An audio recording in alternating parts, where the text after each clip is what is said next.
Hari ini kita mengadakan sebuah seminar di gereja kita, namanya Seminar Keuangan dan Iman.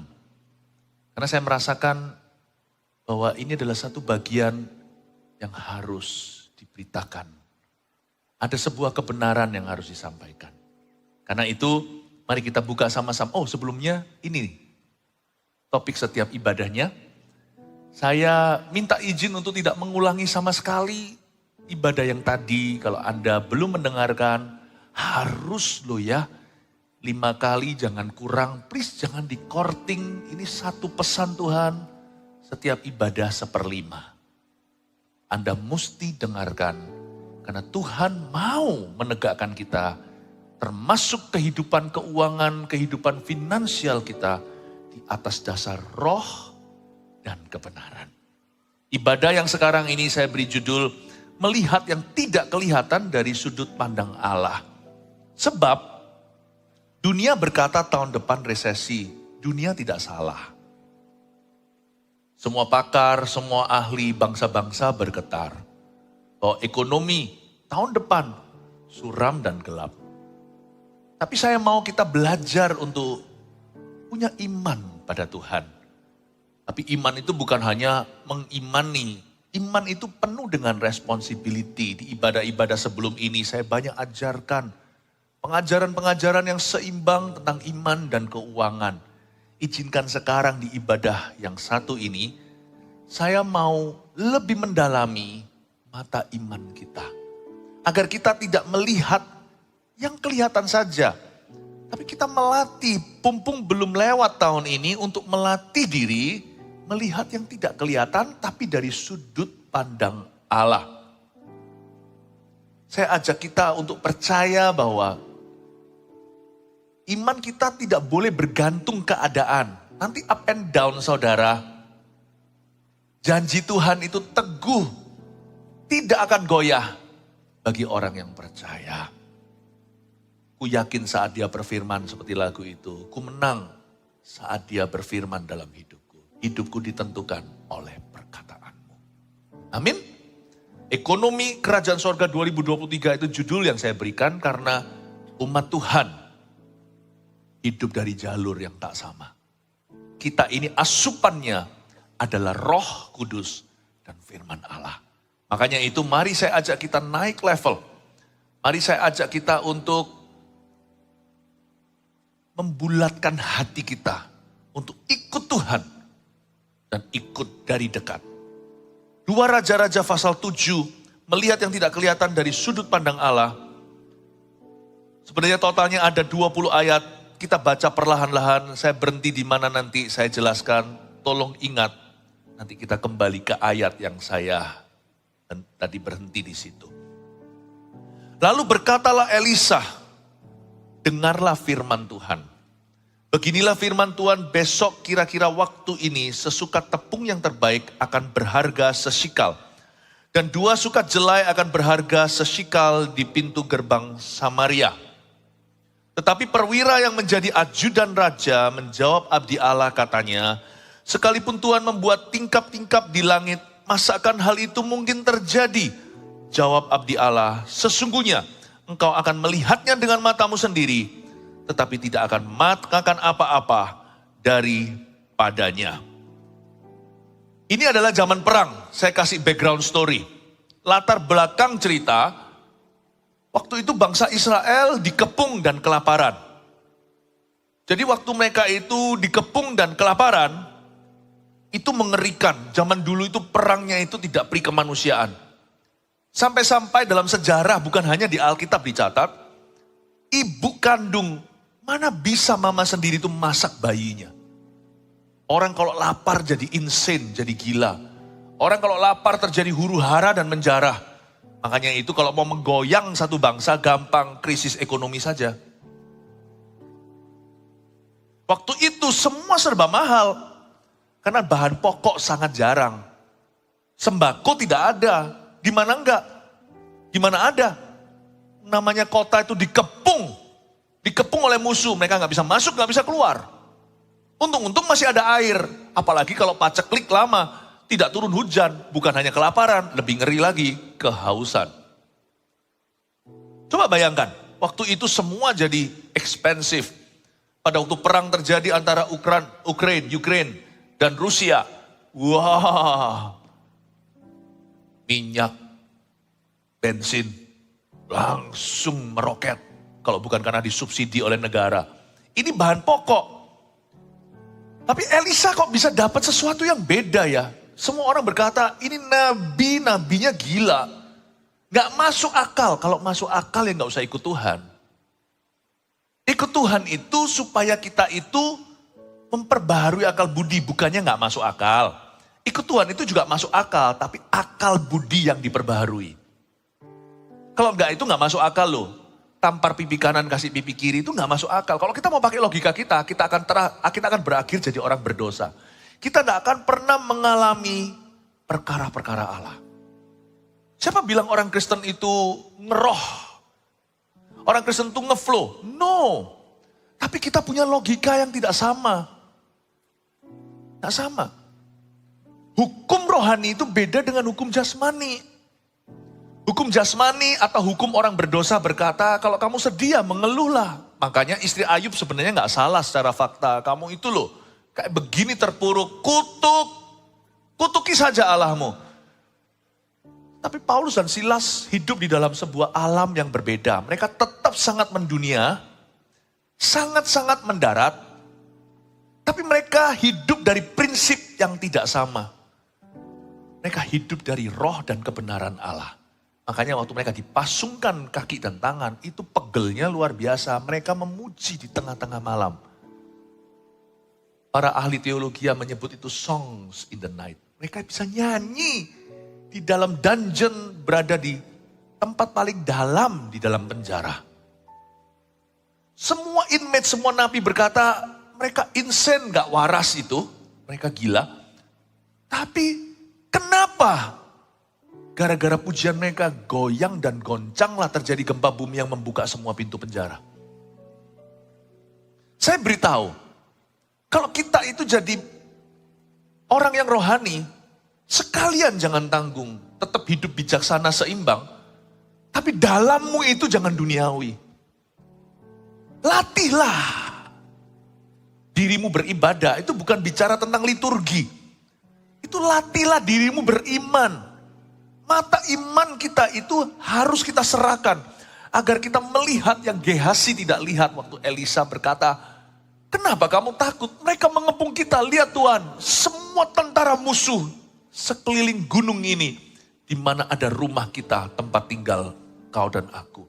Elisa berkata, nggak usah takut. Dibukalah mata rohnya melihat yang menyertai kita lebih banyak.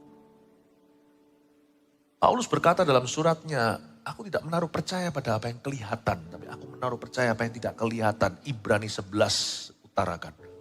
Sebab segala sesuatu yang kelihatan ini terjadi dari yang tidak terlihat terlebih dahulu. Barang siapa mencari Allah harus percaya bahwa Allah itu ada dan bahwa Allah memberi upah kepada barang siapa yang mencarinya. Saya ajak kita untuk melihat sesuatu di sini. Jangan terpaku, apalagi terpukau dengan keadaan di sekeliling kita. Miliki garis ari-ari langsung ke Yesus. Hal yang berbeda dengan orang dunia. Jangan jadi orang Kristen tapi duniawi. Kalau jadi orang Kristen yang rohani, tidak sama dengan ngeroh ya. Lihat orang Kristen yang rohani itu sangat-sangat masuk akal. Tapi ada sesuatu tentang mereka yang kita nggak punya. Kalau kita melihat seorang yang rohani, kita bisa mengagumi orang ini kok seimbang ya, kok wise, kok bijaksana. Tapi ada sesuatu dalam hatinya yang kita nggak punya. Ada suatu iman, apa yang dia lihat ya. Orang lain semua udah panik, dia tenang. Ketika kapal karam, 200 sekian orang, Paulus masih bisa memecah-mecah roti dan dorong mereka untuk makan. Perwira aja, tentara aja ketakutan. Orang ini lihat apa ya, kok bisa ya. Semua orang mengeluh, ngomel, kutuki Tuhan. Orang ini bisa bersyukur dalam penjara. Kalau mau jadi orang Kristen, jadi yang sungguhan, jangan yang KTP. Jadi yang rohani sekalian.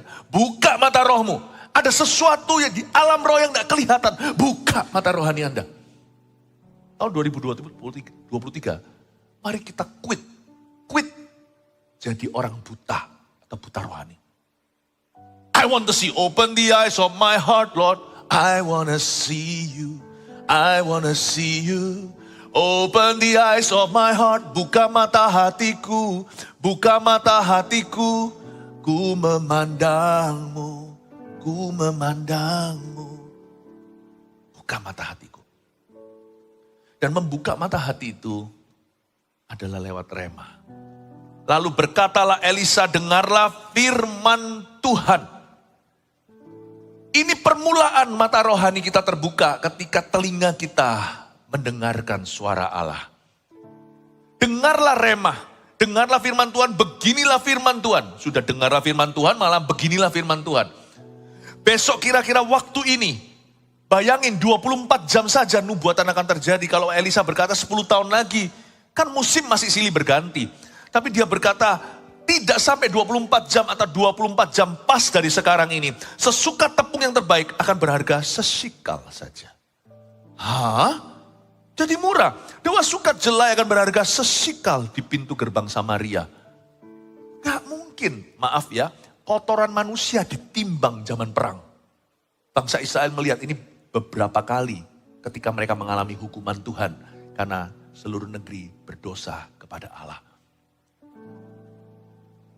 Bayangin, di zaman perang itu, kotoran manusia alias, maaf, pup, ditimbang, dijual.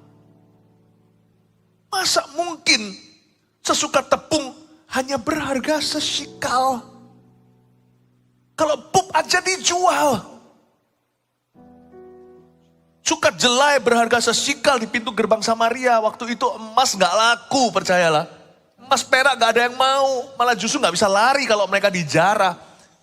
Siapa bawa emas malah dibantai sama penjara. Ada waktunya uangmu tidak bisa membeli apa-apa. Wow, kita ngalami itu waktu masa COVID ya kan. Mau punya berapapun oksigen gak bisa bayar. Lihat ini, gak ada kok stoknya. Tapi ya, pencobaan dunia ini silih berganti. Tapi prinsipnya kita harus pelajari.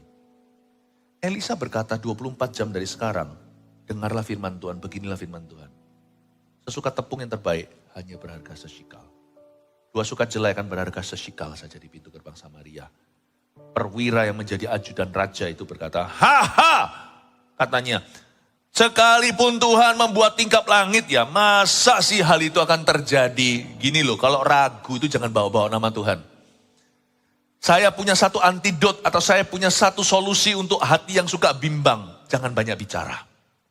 Sebab kalau kita bicara, kata Paulus, aku berkata-kata sebab aku percaya. I believe, therefore I speak, bahasa Inggrisnya.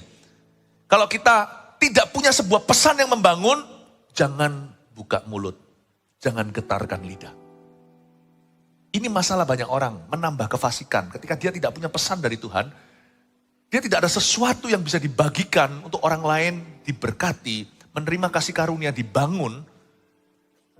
Tapi malah banyak komentar. Disitulah mulut banyak orang akan diseret ke pengadilan suatu hari untuk setiap perkataan sia-sia yang keluar daripadanya. Ini orang ajudan raja, ya meskipun dia ajudan, harusnya kamu menghormati Tuhan. Gak usah bawa Tuhan lah. Mendingan ngomong, masa Tuhan gimana sih? Aku mau dengarkan lagi. Kalau pendengaran pertama tidak menghasilkan iman, duduk lagi, dengarkan lagi. Elisa ngomong apa itu? Beginilah firman Tuhan, dengarlah firmannya. Jangan tergesa-gesa membawa nama Tuhan. Sekalipun Tuhan membuat tingkap-tingkap di langit, masakan hal itu mungkin terjadi? Menjadi personal dengan Tuhan. Ketika kita ragu, kita buka mulut, itu menjadi perkara pribadi terhadap Tuhan. Jangan lakukan itu. Kalau kita ragu, satu solusi, masuk ke kamarmu, bawa Alkitabmu, tersungkur di kaki Yesus dan berkata, aku memang bodoh Tuhan, aku perlu waktu, kasih aku waktu dulu. Ubahlah hatiku, buka mata hatiku. Nanti lihat ya, Tuhan mengubahnya. Ada satu orang yang ragu di perjanjian baru. Tuhan tegur dia, tapi dia dapat mujizat. Karena dia waktu ragu, dia tahu diri, dia tahu menempatkan diri, dia gak bawa Tuhan. Dia perlu waktu untuk mendaki ke level yang Tuhan mau. Dia tidak tarik Tuhan turun dan menghina namanya. Atau mengejek kemampuannya, atau meragukan kehebatannya. Tapi dia perlu waktu, beli waktu untuk bisa naik ke situ. Dia minta bantu. Dia berkata, oh Tuhan, kalau engkau bisa berbuat sesuatu, kau bisa sembuhkan anakku. Tuhan berkata, kalau bisa. Langsung dia tertemplak dan berkata, aduh Tuhan, maafkan aku yang kurang percaya ini. Tuhan, aku percaya kepadamu. Maafkan aku yang kurang percaya. Tuhan berkata, tidak ada yang mustahil bagi orang yang percaya. Lalu Tuhan sembuhkan kerabatnya. Kalau Anda ragu dan bimbang, kalau kita lagi buta rohani, minimal juling rohani, cara terbaik adalah be still and know that I am God. Ketahuilah, diamlah dan ketahuilah bahwa aku adalah Allah. Kalau kita lagi bimbang dan ragu, masuklah hadirat Allah. Katakan seperti pria tersebut di kitab Injil Perjanjian Baru. Tuhan, aku percaya, ampuni aku yang kurang percaya. Atau perkataan Rasul dan murid-muridnya, Tuhan tambahkan iman. Tambahkan imanku. Tuhan itu enggak menuntut kita itu imannya perfect atau sempurna. Tapi kalau kita datangnya mawas diri dan berkata, aku butuh bantuan. Tolong aku Tuhan, buka mata hatiku. Tuhan itu lemah lembut dan rendah hati.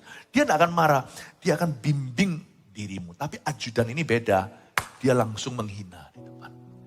Sekalipun loh ya, Tuhan itu membuat tingkap-tingkap langit. Masa sih bisa terjadi? Langsung urusannya pribadi sama Tuhan.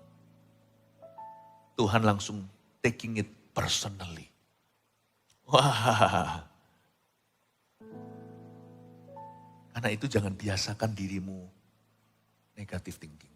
Apalagi tentang Tuhan. Ternyata kita itu dilarang untuk meremehkan nubuatan. Buktinya di ayat pertama, lalu berkatalah Elisa, dengarlah firman Tuhan, lalu ada beginilah firman Tuhan.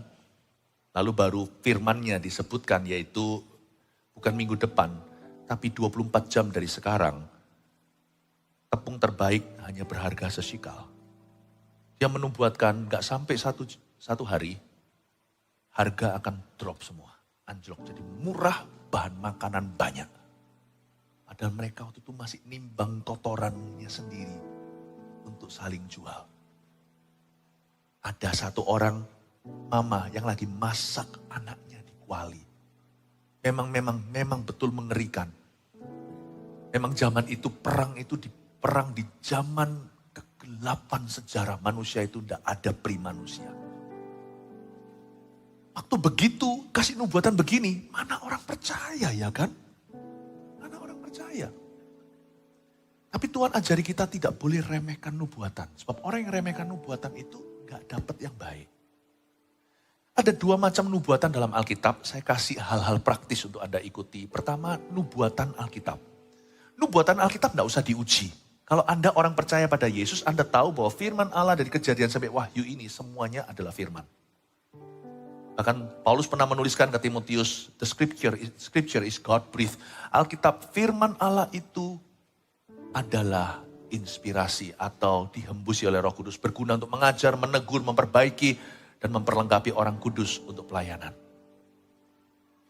Anda tidak usah ragu, kalau itu adalah nubuatan di Alkitab misalnya, bukan hanya di kitab Wahyu, di Matius juga ada, Yesus menubuatkan akhir zaman lah, pengangkatan semuanya itu nggak usah diuji kalau Anda sudah jadi orang beriman. Nubuatan yang Alkitab, dia di dalam Alkitab loh ya, in the Bible ini yang tertera. Itu terimalah dan percayalah. Tapi ada nubuatan yang tidak ditulis di Alkitab. Misalnya ada orang mendoakan, kamu tahun depan akan punya anak, padahal sudah nunggu 7 tahun bahkan 10. Memang ada sih nubuatan itu yang beredar obralan, artinya orang selalu membuat-buat. Hanya karena ada uang palsu bukan berarti tidak ada uang asli. Makanya itu Tuhan memberi kita Roh Kudus di dalam diri kita. Gak usah panik, gak usah gegabah, gak usah berkata, iya enggak. Kalau nubuatan itu pasti mendatangkan damai sejahtera. Dia gak akan gerusa-gerusu menuduhmu. Tuhan suruh Anda menjual seluruh harta milikmu. Kalau enggak, Anda berdosa. Lalu kita karena guilty kita jual semua. Oh Tuhan suruh Anda melakukan ini untuk dia. Lalu kita gak mau, kita merasa berdosa. Enggak sih, nubuatan itu selalu ada penyeimbangnya. Nubuatan yang dari Tuhan akan mendatangkan damai sejahtera. Meskipun awal mulanya menantang, tetapi di hati ada peace. Makanya itu Yohanes mengatakan gini, kamu tidak perlu guru.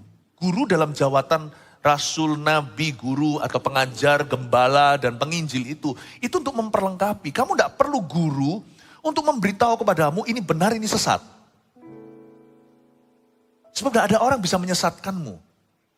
Kalau ada kesesatan pun Anda akan langsung di dalam hati, ada sesuatu tidak sreg dan tahu. Karena di dalam dirimu ada pengurapan, kata Yohanes.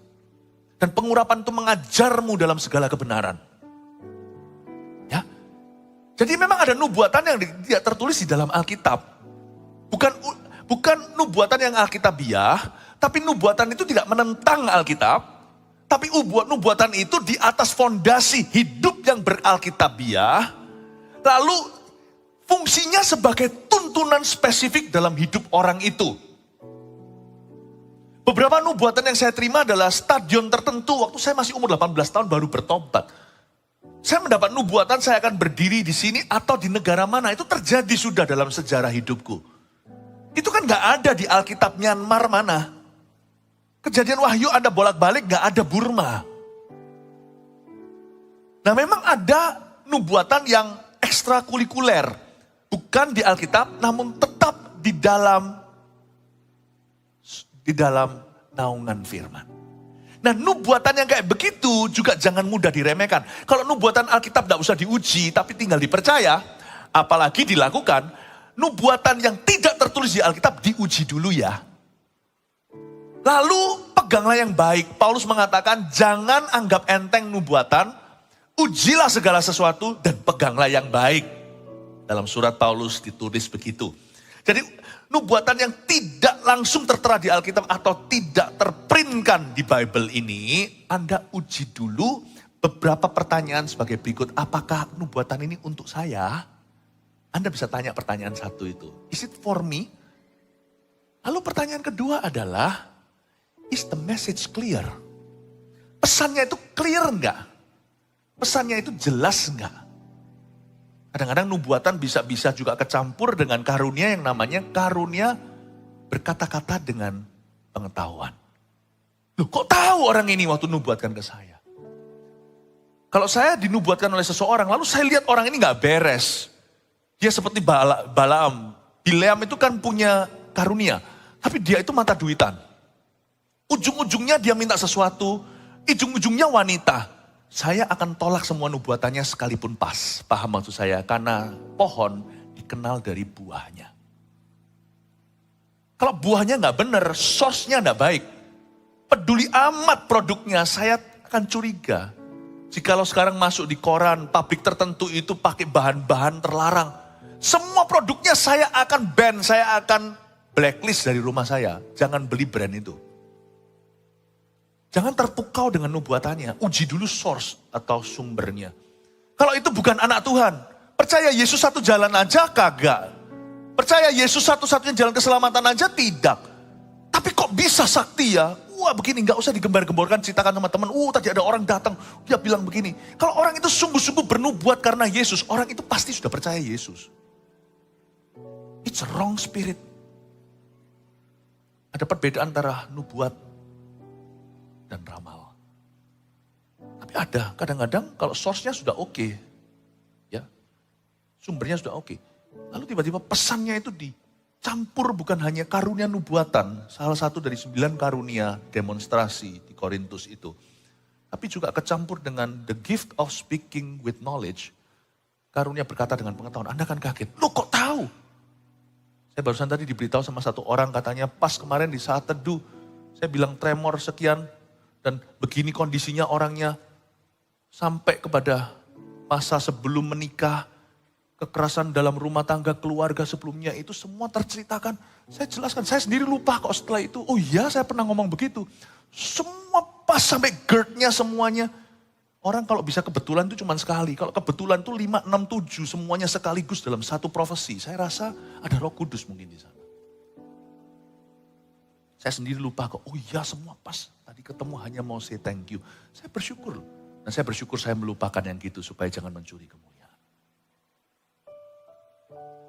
Kadang-kadang bisa bercampur baur dengan the words of knowledge. Kenapa Tuhan memberikan karunia berkata dengan pengetahuan? Karena supaya untuk meyakinkan orang itu bahwa Tuhan tahu apa yang dia gumulkan. Lalu nubuatan itu sifatnya lebih menguatkan. Bahkan nubuatan juga bisa bukan hanya foretelling atau memprediksikan. Banyak orang mengira nubuat itu prediksi. Seperti weather forecast. 10 hari kemudian nanti itu ada hujan, temperaturnya berapa Celcius. Bisa juga forecasting atau foretelling atau bisa juga memprediksikan. Tapi kadang-kadang nubuatan juga hanya foretelling. Aneh saya itu. Pernah sekali saya itu lagi sedang mau jauh sama Tuhan, rasanya itu sudah hambar. Ada satu teman saya waktu itu. Ini teman juga baru aja baby rohani, bayi rohani. Datang ke saya dan berkata, Philip, dia bilang, saya cuma tergerak aja ngomong sama kamu how much he loves you. Gak ada prediksi, gak ada ramalan. Aduh saya batal deh, gak mau ninggalkan Tuhan. Kadang-kadang Tuhan memberikan peneguhan. Kenapa sih saya cerita semuanya ini, apa hubungannya sama keuangan? Oh gak mau ya tahun 2023. Waktu kita berdoa pasti ada tuntunan. Saya tidak mau Anda disesatkan dengan yang sumbernya salah. Tapi saya juga gak mau, saya juga gak pingin sebagai gembalamu melihat jemaat kita itu kaku.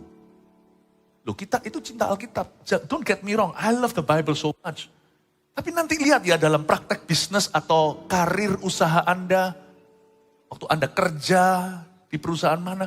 Nanti Tuhan itu akan memberikan tuntunan dari waktu ke waktu itu bukan simsalabim. Cilubah. Waktu saya kecil kan ada cilubah. Seperti pikebu muncul. Tuhan dari waktu ke waktu itu memunculkan hadirat yang beda. Lalu berbicara sesuatu yang spesifik. Meskipun tidak di dalam Alkitab.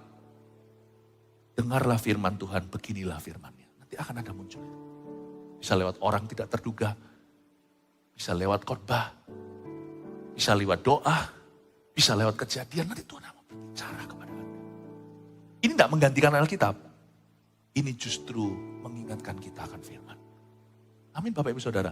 Saya merasa nanti tuntunan Tuhan bagi orang-orang yang mau sungguh-sungguh mendalam dengan Tuhan Yesus akan semakin jelas. Tuntunan Tuhan akan semakin spesifik dalam kehidupanmu. Yang percaya akan menerima demikian, berikan tepuk tangan untuk Tuhan. Saya masuk hadirat Allah dan mendoakan jemaat. Saya minta sama Tuhan, jadi ini saya buka-bukaan. Saya minta sama Tuhan, Lord, saya tidak bisa Tuhan. Konseling mereka satu-satu atau memberikan konsultasi. Secara rohani nih, pastor gimana ini, gimana itu. Saya kepingin satu persatu duduk sama saya. Kalau saya duduk sama satu orang sejam, sampai orang terakhir saya sudah tua. Saya memohon sama Tuhan Yesus untuk buka tingkap langit. Bukan bicara soal berkat materi. Buka tingkap langit. Speak to your people. Saya mendoakan Anda. Agar supaya Anda mengalami sebuah pengalaman hidup dengan Tuhan. Pengalaman dituntun oleh Roh Kudus. Tapi saya juga punya disclaimer-nya. Saya harus hati-hati menjagai. Karena gembala itu tugas utamanya di samping memberi makan domba adalah menjaga domba-domba itu. Saya harus menjaga Anda supaya jangan sampai nanti ada roh palsu yang menyusup. Amin. Semoga ini berguna ya buat Anda ya. Ini kan mau masuk tahun depan, jadi sebenarnya badan masih di sini. Hati saya itu sudah di 2023 for you. Untuk Anda. Saya berdoa supaya Anda dituntun. Nah sekarang mari kita lihat kejadiannya. Gimana sih? Dari orang jual kotoran mahal, kotoran aja mahal, emas gak laku. Sampai sesuka tepung yang terbaik berharga sesikal. Begini ceritanya, ayat 3, 4 orang yang sakit kusta ada di depan pintu gerbang. Tuhan itu kalau kerja misterius tak terduga. 4 orang kusta, katakan 4 orang kusta.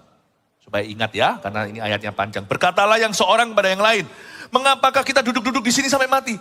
Kok bisa ya, ada salah satu mencetuskan ide Tuhan itu bisa pakai keisengan loh. Ini semua dimulai bukan keisengan lah, kesadaran mungkin ya. Ngapain sih kita duduk di sini sampai mati? Gini kita cuma tunggu mati. Jika kita berkata baiklah kita masuk ke kota, padahal dalam kota ada kelaparan, kita akan mati di sana. Kalau kita masuk kota, kita bisa dibunuh, kita melanggar hukum Taurat. Apalagi masuk kota gitu, wah ini kayak zaman Covid aja, orang kalau sembarangan itu kriminalitas. Kalau menyebar-nyebarkan dengan sengaja, ini orang kusta kalau masuk kota, Wong berdiri di depan orang kusta itu harus berapa ratus meter kok. Kalau nggak gitu takut tertular. Karena ketularan nggak main-main loh ini. Nggak ada obatnya. Kusta itu kalau sekali kena nggak akan sembuh. Lalu dia berkata, tiba-tiba iseng. Tiba-tiba sadar, ngapain ya kita tunggu di sini mati. Tapi kalau kita masuk ke kota, kita malah dibunuh. Dan jika kita tinggal di sini, ayat 4b, kita akan mati juga. Jadi sekarang marilah kita menyeberang ke perkemahan tentara Aram. Aram mengepung Israel, makanya mereka makan bayinya sendiri. Jika mereka membiarkan kita hiduplah. Udahlah, kita gambling aja. Dan jika mereka mematikan kita, ya sudah lebih baik mati gini daripada copot dulu hidungnya lalu telinga. Daripada kita mati pelan-pelan, tapi pasti mendingan matinya sekaligus aja di Dorlan lebih enak. Ini kan pikiran orang-orang yang tidak godly. Pikiran orang-orang yang tidak saleh. Pikiran orang yang egois. Allah itu bisa memakai burung gagak untuk memberi makan Elia, bukan burung merpati. You know, kalau Tuhan memang ada maunya dalam hidupmu, semua jalan dibuka loh. Sungguhan. Kalau Tuhan itu memang berniat menolongmu, siapa bisa halangi? Ini adalah sebuah insiden event yang gak masuk akal. Tuhan bisa pakai orang-orang kusta kayak begini. Masyarakat aja buang mereka. Tapi Tuhan masih bisa memakai mereka. Allah kita dahsyat. Lalu pada waktu senja, ayat 5, bangkitlah mereka masuk ke tempat perkemahan orang Aram. Tapi ketika mereka sampai ke pinggir tempat perkemahan orang Aram itu, loh kok gak ada tentara? Tampaklah tidak ada orang di sana. Sebab ayat 6, Tuhan telah membuat tentara Aram itu mendengar bunyi kereta. Oh, garis bawah ini, sebab Tuhan telah membuat. Ternyata orang Israel itu gak tahu ini kejadian orang Aram sudah berapa lama mereka itu meninggalkan markasnya, baraknya. Itu baraknya tuh dibangun di luar kota, tembok pertahanan Israel. Dia bangun, dan itu semua deserted. Sudah abandoned, sudah ditinggalkan. Pertanyaan saya, satu Israel kok cuman Elisa melihat yang gak kelihatan. Karena Elisa juga berada di balik tembok itu. Sama-sama secara jasmani gak lihat apa-apa. Dari segitu banyaknya bangsa pilihan kok cuman satu yang mata rohaninya terang. Andai kata gak ada Elisa kan konyol tuh. Mereka mati kelaparan makan pup sendiri padahal di luar sana. Sudah ada banyak roti, keju, anggur ditinggal cuma-cuma karena terjadi sebuah kejadian supranatural. Berapa banyak orang mati gigi jari padahal Tuhan sudah bukakan. Tuhan sudah bukakan jarahan musuh. Coba bayangkan, berapa banyak orang hari ini masih hidup dalam kekalahan padahal Tuhan sudah beli kemenangan. Ini aja mata rohaninya tidak tercelikan. Jadi dia nggak tahu bahwa dia sudah free. Berapa banyak sumber daya yang Tuhan sudah sediakan. Tapi nggak ada orang yang berani mengklaimnya. Karena mereka merasa itu nggak ada. Makanya iman itu penting. Makanya iman itu di Roma 5 dikatakan dia adalah jalan masuk kasih karunia. Tanpa iman orang nggak bisa menyenangkan Tuhan. Iman itu tangan yang menerima. Bayangkan kalau enggak karena Elisa, dia hero tenan, dia pahlawan. Semua ini sak raja-rajanya mati semuanya makan kotoran sendiri sampai keracunan. Bayangkan, kalau padahal di luar sana, tinggal ngambil saudara. Gak ada yang tahu. Gak ada nabi yang melihat. Firman Tuhan itu seperti nabi bersabda, saya khotbah begini itu, supaya ada orang yang tercelikkan untuk kehidupannya. Gitu ya Pastor Philip. Berarti aku bisa menang dong. Bisa. Aku bisa keluar dong dari masalahku. Bisa. Saya nggak ngomong ini sebagai prosperity atau kemakmuran. Saya ngomong ini sebagai firman. Ini bukan bicara soal materi, keuangan semata-mata. Saya bicara tentang pertolongan Tuhan. He will help you. Bahkan mungkin He has helped you. Only you don't realize it. Dia sudah menolongmu. Dibutuhkan iman untuk berkata ya dan amin. Ya Tuhan, aku menerima dari Engkau. Nanti lihat perubahannya. Sebab Tuhan telah membuat tentara Aram itu mendengar bunyi kereta, bunyi kuda, bunyi tentara yang besar. Sehingga berkatalah yang seorang pada yang lain, sesungguhnya Raja Israel telah mengupah raja-raja orang Het dan raja orang Israel melawan kita supaya mereka menyerang kita dan sebagainya lalu. Karena itu bangkitlah mereka melarikan diri pada waktu senja. Dengan meninggalkan kemah dan kuda keledai mereka serta tempat perkemahan itu dengan begitu saja mereka melarikan diri menyelamatkan nyawanya jadi hengkang kaki. Gak tahu berapa ratus ribu tentara itu kan semua perbekalannya di sana. Lari semuanya. Orang Israel masih hidup dalam stres. Banyak orang masih hidup dalam stres, depresi. Padahal kalau mata rohani dibuka, aku gak ada alasan untuk depresi. Mereka di dalam kota itu menangis meratapi Bahkan masak bayi harus ada tangan yang berkata, hentikan ibu, jangan masak bayimu. Kenapa? Di luar banyak roti free. Saya tidak ngomong roti free itu tidak usah kerja lalu tinggal makan. Bukan. Bekerjalah, tapi jangan hanya bekerja. Bekerjalah dengan iman di hatimu. Ibadah ke-1 tadi saya sampaikan yang diberkati Tuhan itu bukan hanya air mata doa. Tapi air keringat kerja. Tapi jangan hanya doa melulu. Kalau doa nggak kerja nggak usah makan, kata Tesalonika. Tapi jangan kerja melulu, nggak beriman. Nanti kita tidak alami perkara adikodrati, nggak mengalami the supernatural. Meninggalkan salah satu itu salah. Doa melulu. Nggak usah minta berkat, tidak mau berusaha. Salah satu khotbah saya di ibadah-ibadah berikutnya, saya malah sampaikan bahwa dengan berusaha, tidak menyerah, terus melayani itu kita masuk ke momentum Tuhan. Kita nggak pernah keluar. Sebab tidak ada blessing dalam menyerah. Ya kan? Tapi ada banyak orang sebaliknya nih. Ini saya sebut sebagai Kristen yang karnal, Kristen yang kedagingan. Kristen tapi tanggung gitu loh. Kristen tapi nggak percaya mujizat Allah. Loh, saya nggak berkata mujizat itu murahan. Mujizat nggak usah kerja, enggak loh. Roh dan kebenaran itu harus seimbang. Tapi juga jangan sampai jadi orang yang kedegilan. Kerja. Emangnya, Kristen padahal. Emangnya kalau kita doa, kita bisa makan. Emangnya kalau kita doa, kita bisa keluar dari utang. Jangan menambah kefasikan.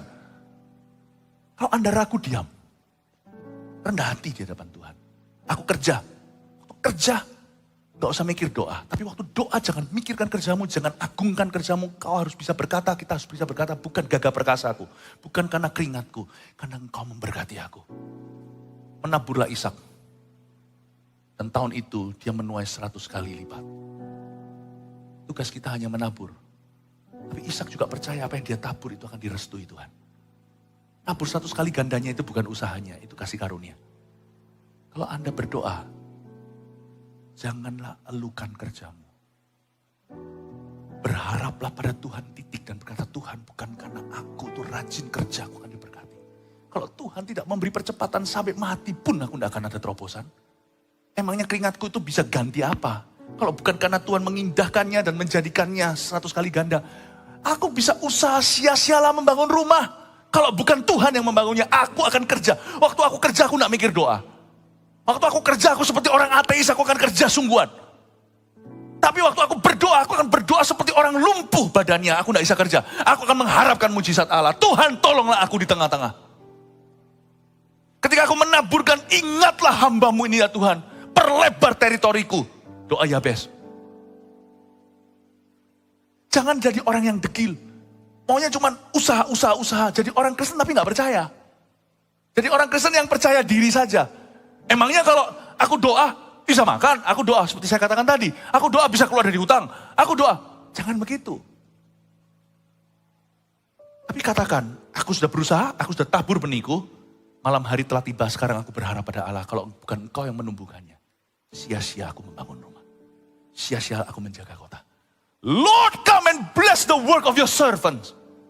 Berkatilah taburan tangan hamba. Amin Bapak Ibu Saudara. Itu melihat yang gak kelihatan. Sebab Tuhan telah membuat tentara Aram itu mendengar bunyi kereta, bunyi kuda, dan sebagainya.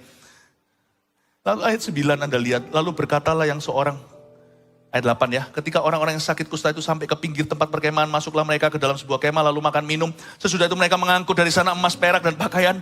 Kemudian pergi mereka menyembunyikannya, lalu datanglah mereka kembali, masuk ke dalam kemah lain, mengangkut juga barang-barang dari sana. Kemudian pergilah mereka menyembunyikannya. Ya kan, orang egois kan? Ada rezeki simpan sendiri, tapi Tuhan juga bisa bergerak dengan cara demikian rupa. Lalu berkatalah seorang pada yang lain, nurani berbicara, hei gak patut loh kita lakukan ini. Hari ini adalah hari kabar baik, tapi kita ini tinggal diam saja. Apabila kita menanti sampai terang pagi, maka hukuman akan menimpa kita. Bisa ada takut akan Allah, padahal ini orang jahat loh. Udah kusta jahat lagi. Menurut saya mereka itu kusta jasmani itu nomor 2, mereka kusta hati dulu. Tapi lihat Tuhan bisa pakai orang jahat. Bisa ada nurani loh dalam diri orang yang seegois ini. Kalau kita tinggal terus di sini takut-takut nanti dihukum sama Allah. Masa kita egois simpan sendiri rezeki, di dalam sana ada rakyat. Mungkin mereka kepahitan, mereka itu diusir sama society. Tapi tiba-tiba mereka itu satu nyala nurani. Jadi sekarang marilah kita pergi menghadap untuk memberitahukan hal itu ke istana raja. Mereka pergi lalu berseru kepada penunggu pintu gerbang kota dan menceritakan kepada orang-orang itu katanya, kami sudah masuk ke tempat perkemahan orang Aram dan ternyata tidak ada orang di sana, tidak ada suara manusia kedengaran, hanya kuda, keledai tertambat dan kemah-kemah ditinggalkan dengan begitu saja. Para penunggu pintu gerbang menyerukan dan memberitahukan hal itu ke istana raja. Coba lihat rajanya ngomong apa. Ini raja gak bagus. Sekalipun masih malam, raja bangun juga. Dengar kabar kayak gitu, ini kabar apa nih? Kabar gak masuk akal. Lalu rajanya bangun. Lalu rajanya berkata kepada para pegawainya, ayat 12. Baiklah aku terangkan kepadamu apa maksud orang Aram itu terhadap kita. Wah, rajanya punya teori. Orang negatif itu punya teori. Dia punya teori gini ya, mereka tuh tahu bahwa kita ini menderita kelaparan. Sebab itu mereka keluar ke dari tempat perkemahan untuk menyembunyikan diri di padang sambil berpikir, apabila orang Israel keluar dari dalam kota, kita akan nangkap mereka hidup-hidup, kemudian kita masuk dalam kota. Jangan percaya, it's an ambush. Ini adalah jebakan. Ini raja bangun tidur malam-malam, dikasih kabar baik pun kabar buruk jadinya. Orang kalau negatif itu dikasih mutiara pun dia akan menyerang yang memberinya. Hanya ada pepatah berkata di firman, jangan berikan mutiara ke mulut babi. Gak boleh kita punya the spirit of porky pig. Kita ini domba, bukan spirit babi. Ini raja ya, coba ya. Orang ini untuk percaya susah sekali, tapi untuk negatif itu banyak teori. Luar biasa loh. Padahal Tuhan tuh bilang, untuk percaya itu lebih gampang. Negatif itu lebih susah untuk diteorikan. Tuhan kasih dia kabar baik, lalu berkatalah raja kepada para pegawainya, ayat 12b, baiklah aku terangkan kepadamu, weh sok tahu, baiklah aku terangkan kepadamu apa maksud orang Aram itu terhadap kita. Lalu berikutnya dia jelaskan skenarionya, begini loh, konspirasi teori, ini teori konspirasi, ini semua jebakan. Begini ya, mereka tuh sengaja, karena begitu mereka lari dulu, mundur, bersembunyi di semak-semak, puluhan ribu, ratusan ribu, lalu nanti ketika orang Israel keluar mau makan karena kelaparan, diserbu mereka masuk ke dalam kota gitu loh. Jadi ternyata negatif itu juga iman. Anda tahu nggak? Fear, rasa takut itu juga iman. Juga sebuah bentuk iman. Tapi dia iman pada setan. Dia iman pada apa yang setan sanggup lakukan. Tapi iman kepada firman itu iman kepada Tuhan. Karena kita beriman pada apa yang Tuhan bisa lakukan. Hati-hati orang Kristen jangan serahkan imanmu kepada sembarang orang. Tiba-tiba ada orang datang untuk meramal, Anda serahkan imannya, Anda percaya. Itu Anda sudah kena hook. Tiba-tiba ada orang yang punya ilmu kuasa kegelapan, Anda langsung, wow, Anda sudah kena. Sebab kuasa Tuhan itu bukan untuk sok-sokan, kuasa Tuhan untuk perubahan hidup. Kuasa Tuhan itu kekekalan. Jadi jangan gampang dihukum. Jangan gampang serahkan imanmu. Nah waktu kita dengar desas-desus, kalau imanmu tidak kuat dan teguh, kita akan berhasil, kita lewat takut, kita tuh sebenarnya menyerahkan iman kita pada dunia. Aku percaya, mati aku. Waduh tahun depan begini, kita serahkan. Dengan Anda percaya, Anda sudah beriman. Kita tidak bisa menyembah dua Allah, Allah atau Mammon. Kita tidak bisa beriman pada Tuhan. Tetapi hidup dalam roh ketakutan, tidak mungkin. Inilah sebabnya orang raja ini susah kayak jadi orang begini. Orang yang sok tahu dia. Singkat cerita ya, sungguhan kan. Akhirnya bangsa Israel, saya kasih singkatnya aja. Dikirim kuda, dilihat sungguhan ternyata ini bukan bohongan. Kirim kuda nggak balik, kirim kuda nggak balik gitulah ya. Kirim orang nggak balik, wah dia menjara. Akhirnya seluruh rakyat dengar, cepat lambat kan good news spreading fast. Apalagi kalau orang udah kelaparan gitu kabar baik kok di situ ada roti langsung huru-hara. Nah huru-hara terjadi di pintu gerbang kota. Semua orang jadi lari semuanya. Sedih sekali berapa waktu yang lalu seperti Itaewon itu. Orang-orang itu namanya stampede dalam bahasa Inggrisnya atau saling menginjak-injak. Ketika satu jatuh semuanya injak. Itu mereka menginjak-injak karena panik. Kalau ini menginjak-injak karena lapar. Di situ ada makanan. Larilah semua ke pintu gerbang kota. Tahu nggak siapa yang mati keinjak? Ayo. Ajudan raja. Yang ditugaskan untuk buka gerbang. Waktu gerbang baru dibuka, tuh gerbang sudah digoyang-goyang sama rakyat. Waktu dibuka dia kesenggol. Sekuat-kuat dia pasukan khusus. Ini puluhan ribu orang lagi lari lewat gerbang yang sempit. Terinjak dia mati dan persislah kita lihat ayat yang ke-20. Demikianlah terjadi kepada orang itu. Rakyat menginjak-injak dia di pintu gerbang lalu matilah ia. Jangan remehkan nubuatan. Sebab kalau kita meremehkan nubuatan itu kalau dari Tuhan tetap akan terjadi. just without you in its fulfillment. Kalau kita remehkan nubuatan itu tetap akan terjadi kalau itu dari Tuhan ya, nggak perlu ditolong sama orang. Nubuatan itu akan terjadi tanpa kita di dalam penggenapannya. Tetap akan terjadi. Tapi kita tidak masuk dalam bagian yang mengalami. 3 poin sederhana. Semoga ini akan menuntun Anda dalam tugas Anda sehari-hari di tahun 2023. Melihat yang tidak kelihatan dari sudut pandang Allah, nomor 1, jangan remehkan nubuatan, tapi ujilah dan peganglah yang baik. Sebab nubuatan itu adalah jendela iman kita. Kadang-kadang Tuhan memberikan kepada kita bocoran-bocoran. Istilahnya Tuhan tuh ngefur anak-anaknya karena dia tahu kita ini dari debu dan tanah, Mazmur 103. Kita ini disuruh, percaya saja sama Alkitab. Saya percaya sama Alkitab, tapi saya tahu saya ini gak sempurna. Makanya dari waktu ke waktu Tuhan tuh masih ciluk-bah sama saya. Halo, aku di sini. Lihat anakmu, lihat anak-anak. Kalau Anda punya anak bayi ya kan, umur sekian. Dia sudah bisa mengenali orang, digendong orang gak mau ya kan, apalagi kalau anaknya gak kenaan. Coba lihat ya, setelah anaknya itu mungkin masih ada di krib atau di ranjang bayinya, dia berdiri masih baru, masih umur berapa bulan, 7 bulan atau berapa. Lalu habis itu Anda keluar kamar, Anda keluar, mama di sini. Lalu habis itu Anda mau keluar lagi, kali ini Anda menggodai, kali ini Anda hanya mau main-main, keluar lagi, hei mama di sini. Masa kita akan berkata pada anak bayi kita, kamu kok gak percaya? Masa kita tuduh? Masa kita berkata, kamu itu kok gak yakin papa, mama itu ada di sini? Kamu ini duniawi atau apalah, kamu ini kekanak-kanakan. Tuhan itu gak pakai tuduhan. Tuhan tahu level iman. Sampai kita mati pun, siapa berani angkat tangan dan berkata, imanku sempurna. Meskipun iman tanpa melihat dari waktu ke waktu, Tuhan memperlihatkan dirinya lewat nubuat. Ciluk-bah katanya. Aku masih di sini, baby. Ada orang anti nubuat gak apa-apa sih. Mungkin mereka sempurna imannya. Saya gak sempurna. Saya sungguh gak sempurna iman. Saya gak perlu nubuatan untuk percaya Tuhan loh ya. Saya punya firman cukup ini. Tapi Tuhan tahu dari sisinya Tuhan itu tahu aku ini debu tanah. Kalau orang-orang itu adalah orang-orang liga yang khusus, mereka itu imannya gimana ya sudahlah biar mereka mengkritik orang yang percaya nubuatan. Gak apa-apa. Jangan digubris. Nanti kita yang terima nubuatan bukan mereka. Paham maksud saya? Biar orang mau ngomong apa mencibir, kita yang ngalami Tuhan. Amin Bapak Ibu Saudara. Tapi saya kasih disclaimer-nya tadi, hati-hati. Harus diuji dan pegang yang baik. Amin. Ingat tadi ujinya, is it for me? Is it clear? Apakah jelas? Lalu satu lagi saya tambahkan. Is it for now? Apakah ini untuk sekarang? Nah itu salah satunya. Ini untuk aku enggak? Pesannya jelas enggak? Ini waktunya sekarang atau untuk kemudian hari? Atau disimpan aja seperti Maria menyimpan firman yang dia enggak ngerti di dalam hati? Karena dia dapat nubuatan kan. Anak ini nanti akan menusuk jiwamu.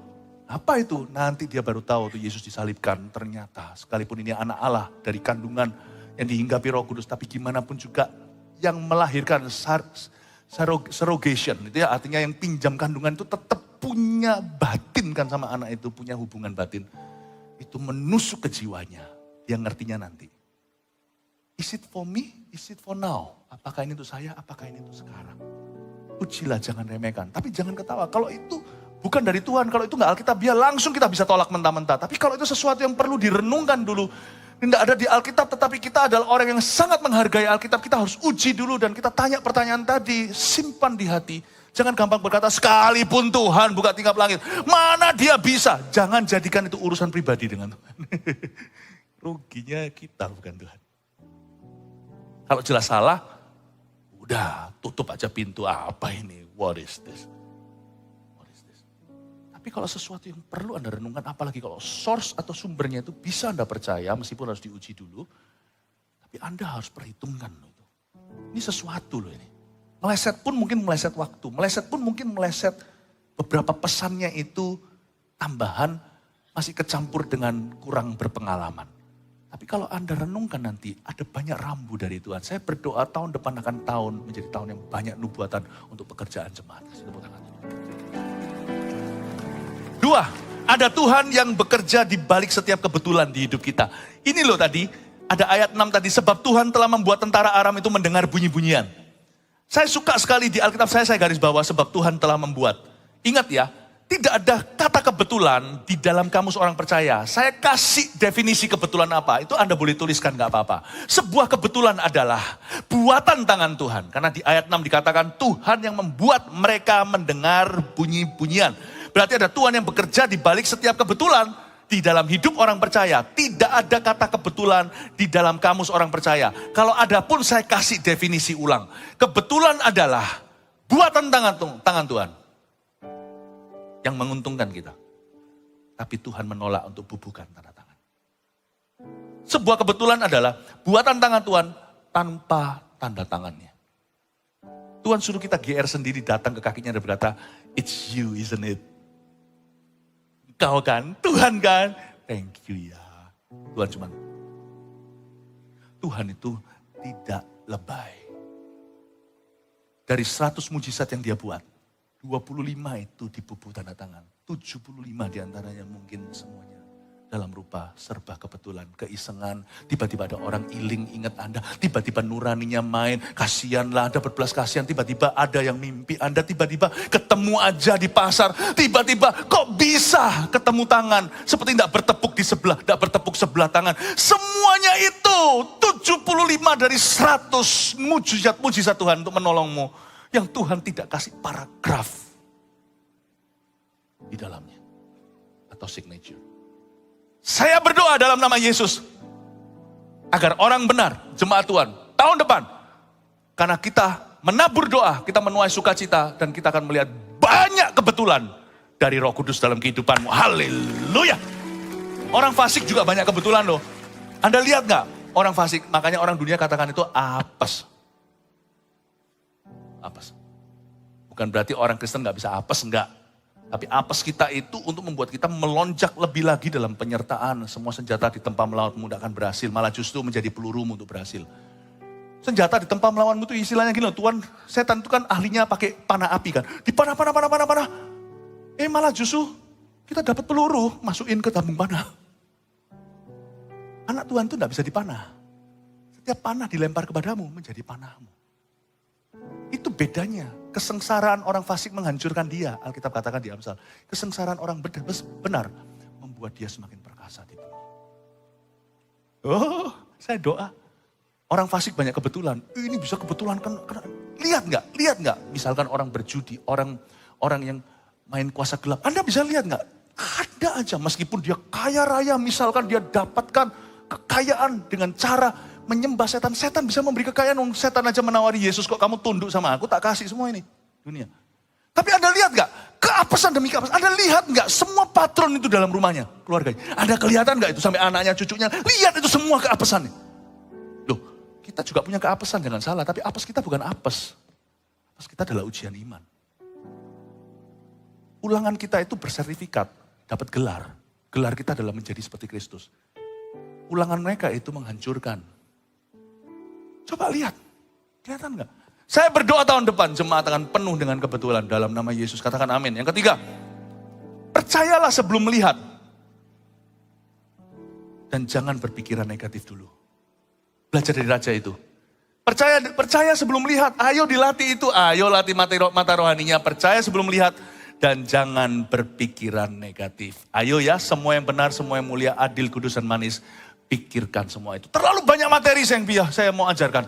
Tapi ya waktunya cuma satu ibadah, mau boleh apa. Tapi saya berharap semoga semua protein yang saya bagikan akan berguna menjadi pelita harapan dan pelita bagi kakimu dan terang bagi jalanmu di tahun 2023. Welcome dalam penyertaan Tuhan. Haleluya, mari kita semua bangkit berdiri.